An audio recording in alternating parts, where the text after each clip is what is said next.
Hi, I'm Kennedy Thoreen, and I'm a psychiatric nurse practitioner at Eyerly Ball Crop Clinic. So over the past year, COVID has definitely impacted the staff here at Eyerly Ball and our clients. I would say our staff have been very accommodating with all the changes that we've had to make in the last year. You know, going from virtual only visits to in-person visits and trying to accommodate clients, you know, who probably have more need now than ever during this difficult time. So it's taken a lot of flexibility, and I think has also shown kind of how resilient people can be, which is, you know, a great positive thing to come out of this. In terms of clients and how it's affected them, I would say this has been a very challenging year. You know, not only with COVID and kind of the anxiety that might bring people, you know, naturally everybody. People who maybe are already struggling with mental health disorders or mental health symptoms have had a lot of like exacerbated symptoms or worsening symptoms over the last year.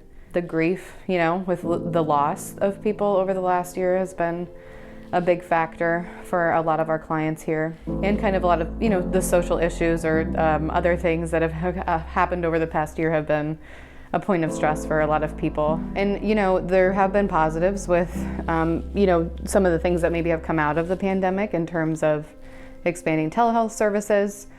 We've gotten, you know, there's new billing codes, and we are able to do more with telehealth than we really have been able to in the past. And hopefully those changes will stick, and we'll be able to continue to offer, you know, more wider variety of services in terms of a way to reach our clients.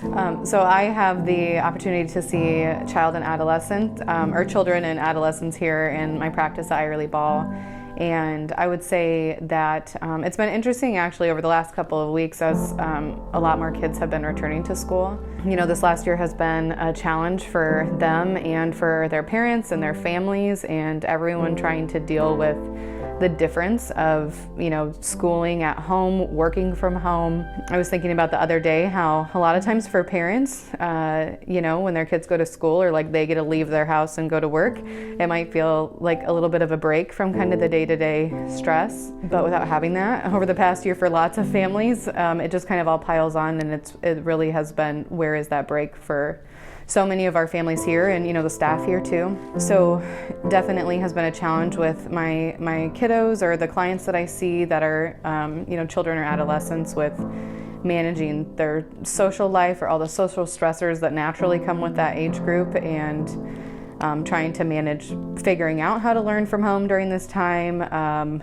not seeing friends, you know, not having that interaction, along with all the additional stress from COVID in general. Yeah, it's been interesting to see as some of them have been going back to school, but often are continuing to have like those lasting effects on their mental health, and needing the resources, you know, within the school or in the community to help with those lasting mental health symptoms. And same for our adult clients who have kiddos at home that have been dealing with all of this stress. I think I heard somebody say a few weeks ago that like they're hitting the pandemic wall. And I think, you know, everything kind of coming to a head with having some of the hope with vaccinations and that kind of thing. Hopefully we have an end in sight, but probably not soon enough for everyone's mental health. But in general, again, I think the resiliency of our clients and our staff members, like with accommodations during this time and figuring out kind of a new way of life.